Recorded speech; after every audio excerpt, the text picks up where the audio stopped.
and welcome back to my channel. It's your girl Fleurette, and today we are back with another weekly discussion. I mean,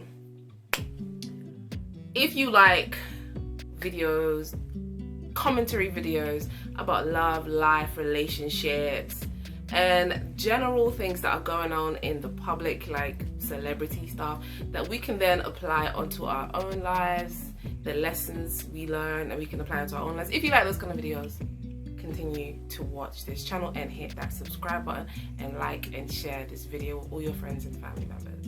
So today we've got a few topics of what's been happening during the week with some of these celebrities, honey, and I find them to be very, very relevant. Okay, so today we're going to talk about the Kim and Kanye saga that seems to continue. I mean, at the moment, Kanye has been, I think, like removed from Instagram, which is very sad because every morning I would wake up and I do my morning routine and everything, and then when I eventually go on to Instagram, there'll be like all these posts from Kanye just losing his mind, just out there exposing text messages and his videos and whatnot. And now, you know, I've missed him. I miss him. He's part of my daily routine, and there's like a part of my daily routine that's completely sort of like missing at the moment because it doesn't involve Kanye West's Instagram. Anyways, so Kanye must have posted, so obviously we all know that DH Hughley has been talking about Kanye. He's the one that actually started talking about Kanye, saying that what he's doing to Kim, his harassment at this point, and this, that, and the third. And then people are like chiming in saying, yeah, I think it's harassment and whatnot. I'm not quite sure if I really believe it's harassment at this stage. I think it's annoying, but I don't know if it's necessarily harassment because he's really coming for Pete. He's not really coming for Kim. So he's not really harassing her. He's inconveniencing her in a way because he keeps talking about her boyfriend, but he's not really harassing Kim. If anything, he's probably harassing Pete. DL Hughley said whatever he said, and I think Trevor Noah chimed in and said a couple things, and then, you know, Kanye basically called Trevor Noah a racial slur. And you know, that song Kumbaya My Lord, and he wrote that. I mean, Trevor Noah, you know, wrote this whole long book that he wrote basically on Instagram, replying to Kanye, basically saying, you know, hey, I just want you to be okay with your family and this, that, and the third. I'm not gonna lie, like, I didn't read all of it because I was just like, my attention span on social media is not that great for me to read like 500 words. I can't be bothered. Anyways, so, you know, Kim and Kanye have been going back and forth. He revealed some of the text messages that he was going back and forth with Pete, aka Skeet, whereby Pete Davidson sent him a picture and said, I'm in bed with your wife. Let me tell you something, okay? Let me tell you something. As a woman, you know, I would be so embarrassed. I would be so annoyed if my boyfriend texts my ex-husband and says, I'm in bed with your wife. First of all, you're embarrassing me by still calling, because basically you're saying that I'm cheating. Basically you're implying that like I'm a whore. And it's funny that Kim didn't even catch that shade from Pete. And the fact that he still looks at you as Kanye's wife and you're over here sleeping with him. So in the eyes of Pete, Kim ain't shit. I'm being for real. No man is gonna call the woman that he's with, the woman that he loves, someone else's wife. Like, catch the shade, honey. Catch it and pay attention to it. He called you, he said, I'm in bed with your wife, and that was supposed to be a diss to Kanye, to be like, I took your woman, or look at your wife, she's over here with me. That's a diss to you as well, Kim. But you over here on Ellen talk about, I don't want to come across desperate, and I don't want, like, when she sat there on Ellen and she was talking about that, I realized that despite how pretty and beautiful everyone thinks Kim is, despite all the money and all the fame that she has major insecurities. first of all, you have to have major insecurities to date Pete Davidson. I don't give a damn what nobody says. For you to, you just have to. And I also don't believe that Pete Davidson is her type. He's not her type of guy. You look at Kim's dudes and the men that she's dated, the kind of men she's been with, these athletes, these tall black men, this big black man, this really powerful black man, and then you look at Pete Davidson, it's like, okay, okay, girl. You know when people say, oh, try something you don't usually pick, like, oh, if you always date a certain type of guy, and then people say, date a different type of guy, maybe you have more success. It's like, nah, honey, you're attracted to what you're attracted to, especially if what you're attracted to is not necessarily toxic. Like, if you just like black men, that's what you like. If you like big, tall black men, that's what you like, big, tall black men. You understand? There's nothing wrong with that, you know? But there's a lesson there to be learned, okay? That despite all these things that this woman has and everything she's accomplished in life, she's over here losing her mind over Pete Davidson. She's over here talking about, I don't want to come across desperate. The fact that you're dating Pete Davidson already comes across desperate. There's a real lesson there to be learned about women, you know. It's crazy how a woman could be on the outside look like she has it all together, but she doesn't. Kim doesn't have it all together. Kanye don't have it all together. But it's more evident that Kanye doesn't have it all together. And it's not as evident that Kim doesn't have it all together. And also, Kim will be over there throwing her little subliminal shade towards Kanye, but nobody says anything. But the minute he retaliates, everybody has a problem with what Kanye is saying, and we're all pushing the narrative of the crazy black man and whatnot. And I'm not saying this like I feel sorry for Kanye, because I don't feel sorry for Kanye, because at the end of the day, this is your preference, this is what you chose, so you have to deal with it, okay? You chose her, and this is what you have to deal with, okay? And to be honest with you, many of us black women have dealt with the crazy black man. Many of us have.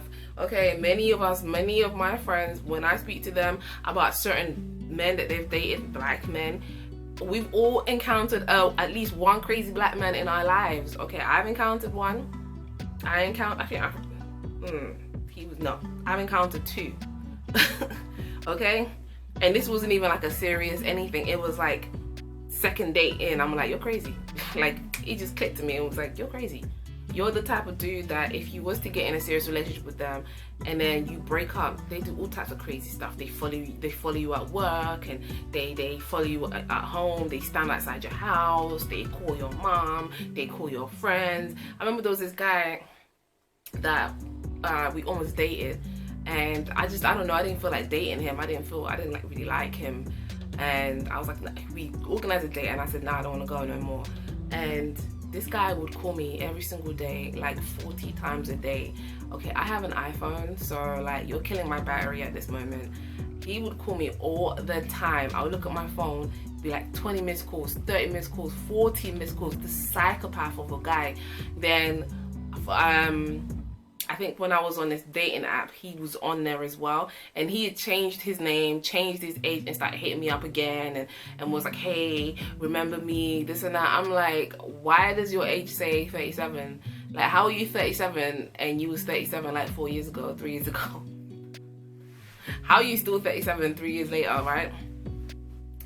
This guy was nuts. He was just a crazy person.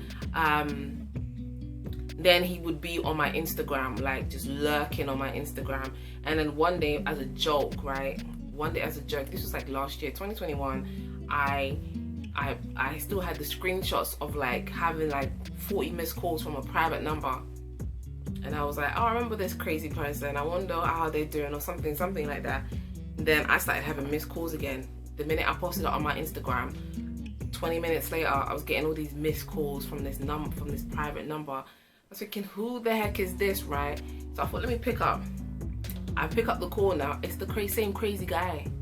The same crazy guy in his 40s, crazy as heck. He's like, why are you talking about me on Instagram? My friend said he saw your Instagram and said that you was talking about me, and this is me. How am I talking about? Like, I don't even remember your name. How could I be talking about you? And he said his friend follows me on Instagram. Listen, Your friend can't follow me on Instagram because me and you don't have no mutual friends. We didn't even go to school at the same time. Okay, we don't even have no mutual friends at all. Okay, you're almost a generation older than me. That's 10 years. You are from North London, I'm from South London. We've never gone to the same church, same school, same anything. There's nobody I know that knows you. Like, we're so far removed, nobody I know knows you. And I'm like, who's your friend? Let me ask them what they said. Oh, don't worry about it, this and that. It's like, how could your friend who follows me for some reason know that I'm talking about you if I haven't mentioned your name? Clearly, he had one of these accounts on Instagram where all he does is just lurk, and I guess he's been lurking on my Instagram for ages, like a sad person, like a person who ain't got no damn life. Listen, I went on my Instagram that same day. Anybody that viewed my story that day that I was not friends with, I blocked them.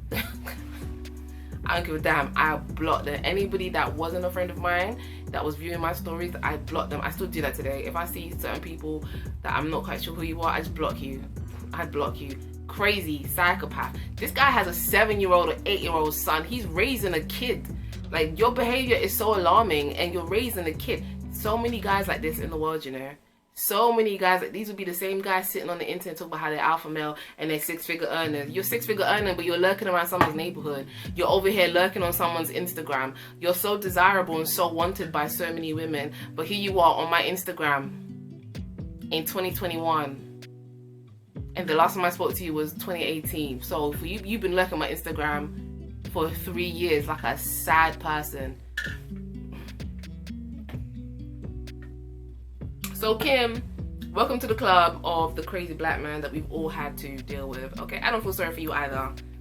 Okay, you knew he was crazy when you met him, and you utilized him. Okay, when you wanted to come against people, there was a time when Kanye used to diss Chris Humphries.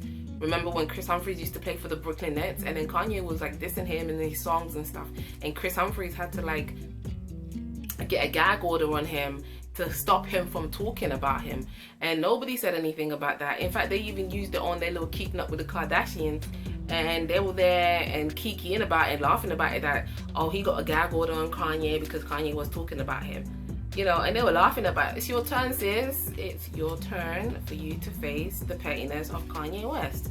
He's done it to others and you co-sign. Now it's your turn to receive the BS. So I don't really feel sorry for her, but I would also say to women, like, when you peak crazy from jump, don't get into that situation, relationship, and then, you know, have all these kids, and because he's buying you so many clothes and buying you shoes and this and that, and he's showering you so much attention, he's love bombing you. You know, I've come across other guys that and I've heard stories of guys who are crazy, and they would love bomb you like crazy, give you the world. They would literally give you the world. Anything you want, they will give it to you.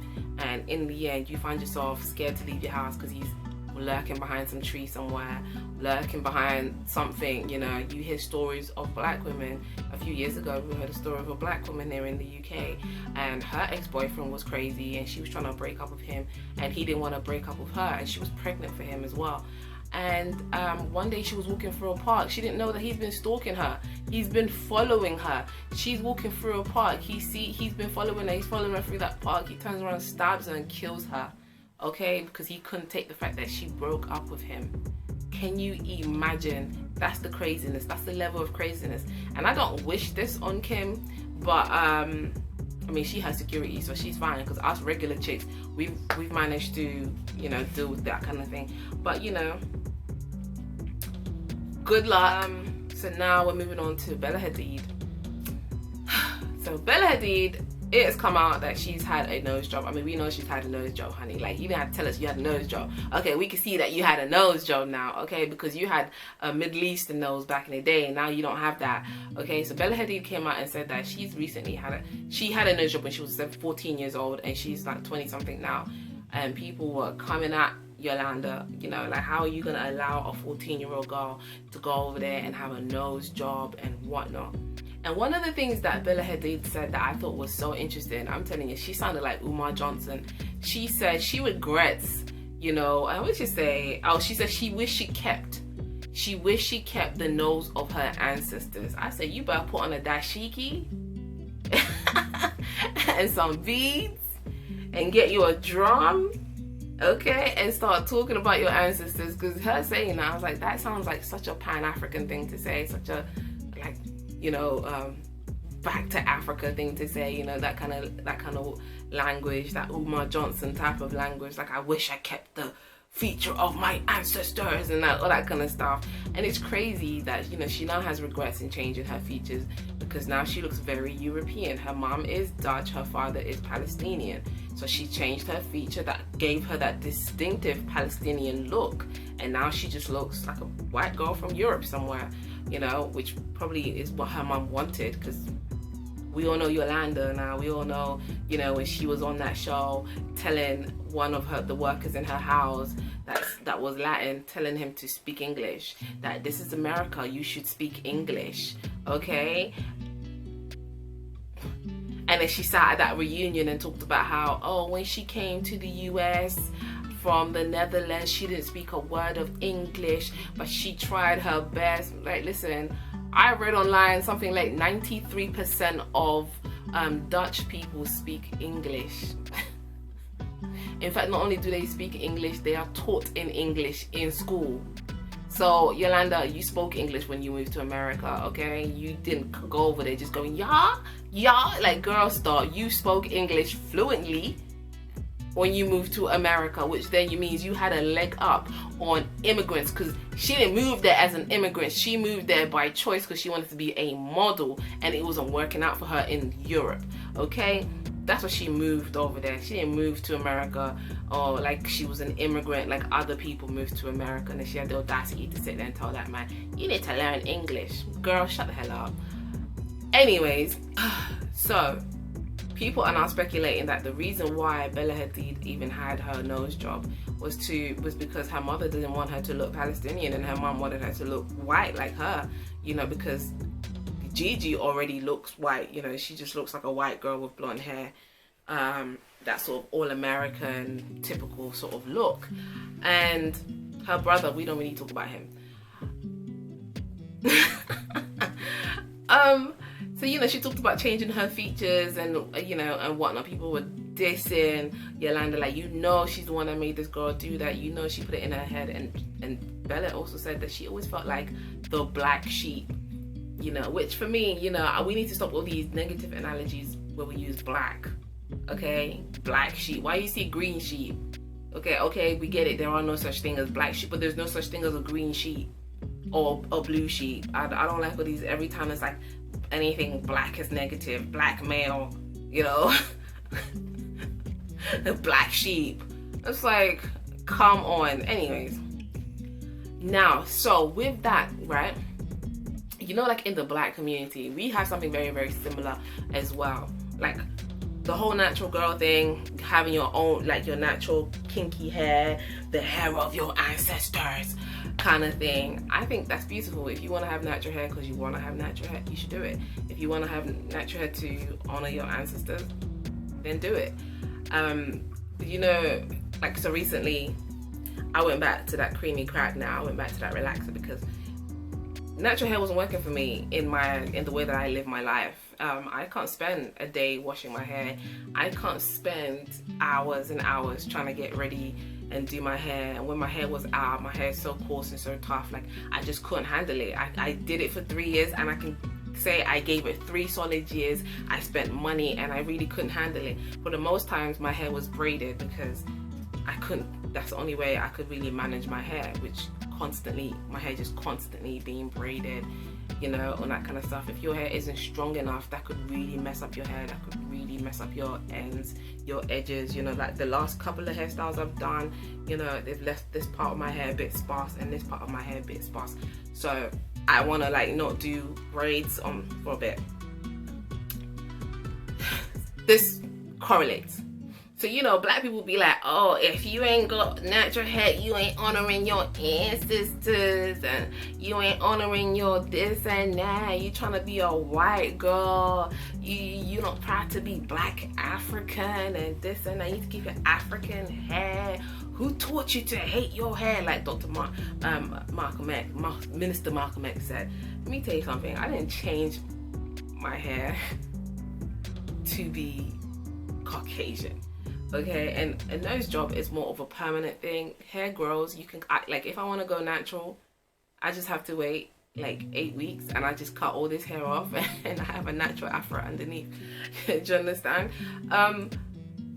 I think people need to stop trying to make it seem that your ancestral ties are just how you look, because you can have all types of ancestral ties and you just can't see it in how somebody looks. Okay, like yes, Bella Hadid did change her nose and now she doesn't look as Palestinian as before, but it doesn't change her genetic makeup in that her ancestors are from Palestine. Okay, you relaxing your hair or having kinky hair or having curly hair or having a Yanahi hair in its natural state, it doesn't make you more African, more pan, more anything, more in tune with your tribe and this and that. I especially hate it when I hear black people speak like that and then they speak about, you know, oh, you're not as African, or this, like, okay, how did you determine that? Like, someone's ancestral ties cannot be cut off because they changed their nose or they changed their hair. Yes, it might be like, why did you do, especially when I hear this from people who are like interracial daters, like, you want to be upset about me changing my texture of my hair, but you're over here laid up with a white man, but you want to say I am not in tune with my black ancestors? Get the hell out. Get the hell out. You over here, I mean, I'm not even saying that I'm against interracial relationship. Can we please peep the hypocrisy when somebody wants to lay down with a white man but is upset that I straightened my hair? Are you stupid? So I'm not in tune with my ancestors, but you over here laying out with somebody who oppressed your ancestors? Get out of my face. Get out of my face, stay out of my face. That's what I'm gonna say to you.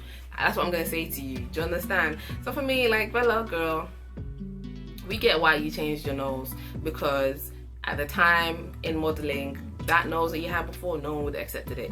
Now you got disabled models. Now you got models with Down syndrome, one leg, one arm, models with, you know, all types of features that back in the day would have been considered ugly, models with big noses, small noses, whatever, you know. Now if she was to try and be a model, you know, Bella maybe would have some space in the modeling world, but we get why she had to change it, but it's not going to change her ancestral ties. She is half Palestinian, her father is Palestinian, and she still looks a bit Middle Eastern. You know, she's got a bit of a colour to her skin and everything. She still looks Middle Eastern, and it doesn't change her ancestral ties. Relaxing your hair doesn't change your ancestral ties. It doesn't make you less black. Okay, like me having relaxed hair doesn't make me less Congolese at all. It does not make me, it does not cut me off to my ancestors. It does not cut me off from my, it doesn't cut me off from my tribe, okay, my lineage. Okay, it really doesn't. It really doesn't. And like I said, I'm not gonna take none of that nonsense from certain black people that want to tell me, oh well, you want all that, you're not pro-black because you changed that, you changed your hair color, or you had a white man on top of you, but you want to talk about my hair, girl.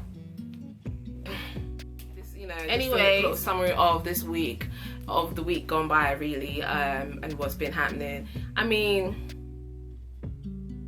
be you, be true to who you are, okay? And at the end of the day, like my friend said, you know, when I was talking to her earlier this week, she said, you have one life, you know?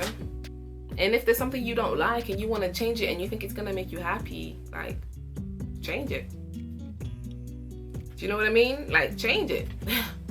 If it's gonna make you happier to change it, change it. But obviously understand the consequences of what you're doing, especially when it's something like a nose job, okay? Because that's a permanent change at the end of the day. So, summary. Kim got shaded by her boyfriend, her little skeet, okay? And didn't even catch the shade. Kanye's over here getting banned from the Grammys, banned from Instagram, banned from everything. And everybody's saying how Kanye's over there probably working on his own version of Instagram that everybody's gonna migrate to.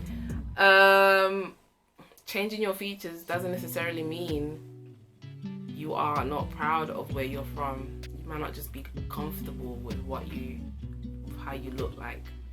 Or you can't manage your hair like me. But no one can ever erase your ancestral ties. No one can ever erase your lineage. No one can ever erase your history, okay? And where you are from and the people you belong to and the land that you belong to. So that don't mean nothing. okay? And people that like to talk like that, look at their lives. There's something that they're doing that isn't as pro whatever as they say, okay? So you might as well just do what makes you happy, as long as it's legal and lawful and moral, and live your damn life and forget what they say. We ain't got time for them, okay? Thank you. Tune in next week and make sure to like and subscribe below. Peace.